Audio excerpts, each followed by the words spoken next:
Gempa bumi dan tsunami yang terjadi beberapa waktu lalu di Sulawesi Tengah masih menyisakan duka bagi korban, khususnya di wilayah Palu, Sigi, dan Donggala.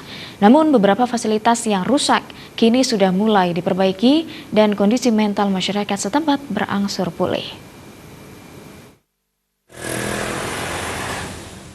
Beginilah kondisi terkini Pura Agung Wanakerta Jagannatha Palu pasca diterjang gempa bumi beberapa waktu lalu. Menurut pantauan di lapangan, di sela-sela kunjungan relawan Undisa, pura yang berdiri di area seluas 2 hektar ini mengalami kerusakan di beberapa bagiannya, seperti patma, pagar penyangga.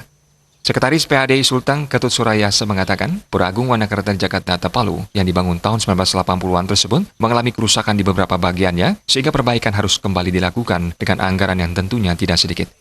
Pihaknya memperkirakan biaya yang ditelan untuk perbaikan mencapai 1 miliar rupiah lebih. Pihaknya juga tidak memungkiri uluran dana sangat dibutuhkan untuk pembangunan pura terbesar di Sulawesi Tengah ini.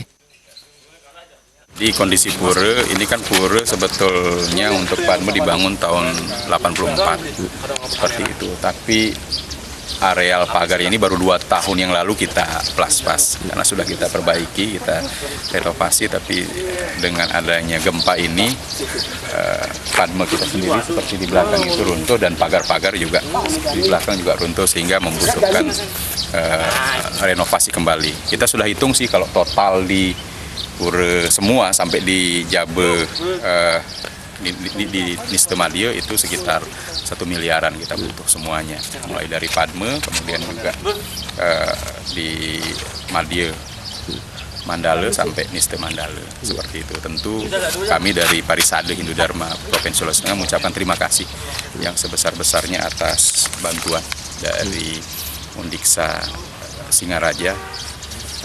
Sekali lagi makasih banyak, dan kita juga mengucapkan terima kasih banyak karena banyak semeton kita memang dari luar juga kami sangat terbantu. Dampak gempa dan tsunami juga dirasakan sektor pendidikan, khususnya Universitas Tadulako Palu. Tampak beberapa bagian dari bangunan terlihat rusak parah. Bencana tersebut pun membuat sekitar 60% bangunan kampus rusak. Bahkan beberapa bagian sebenarnya baru selesai dibangun. Untuk sementara, mahasiswa pun harus belajar di dalam tenda.